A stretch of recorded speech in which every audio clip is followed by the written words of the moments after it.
Hey everyone, in this video we're going to discuss Bach's Fugue in E minor from the book 1 of his Well-Tempered Clavier. This fugue is the only two-part fugue in the whole collection, and it naturally offers less scope for elaboration than those other fugues that were written. However, there is not an actual feeling of thinness all throughout the piece. The extensive use of arpeggios serves to enrich this fugue's harmonic effect. This fugue is of a very regular construction, being in two equal halves.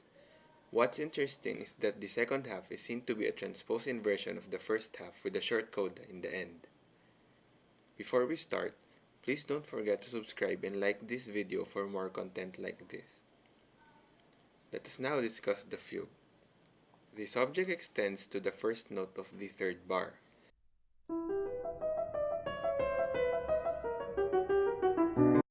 As it modulates into the key of dominant, the rule would have demanded for a tonal answer returning to E minor. However, there is no third voice to be introduced after all. Bach has preferred a real answer for this fugue, and there is a regular counter subject commencing after the semiquaver rest and terminating on the first note of bar 5.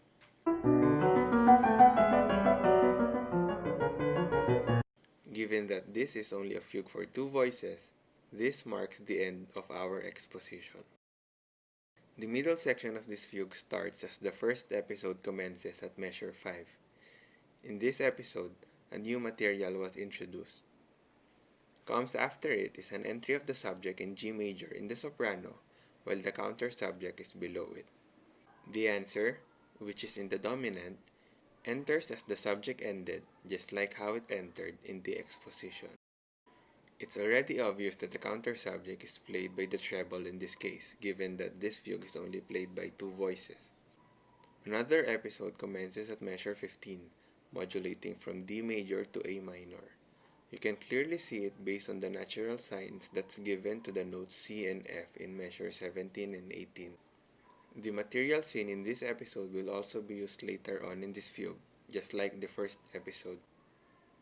There is also a unison passage that occurs in measure 19 to 20.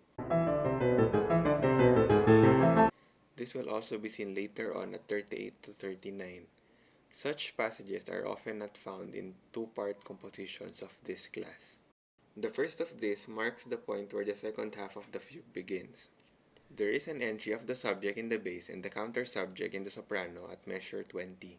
At this point, there isn't really much to tell anymore about the construction of the fugue. Since the second part of this fugue is a transposed inversion of the first part, all entrances are all similar to the preceding part. The third episode is formed from the inversion of the first, modulating to D minor. Then, after two entries of the subject and answer, the fourth episode comes in with the inversion of the second.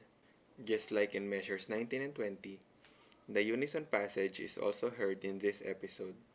This, on the other hand, emphasizes the return to the original key. The final part of this fugue starts at measure 39 with the fragment of subject and the counter subject. At this point, we have already returned to E minor. The coda starts at measure 40 with another fragment of the subject in the bass, and we can see a resemblance to the last part of the subject as the fugue ends.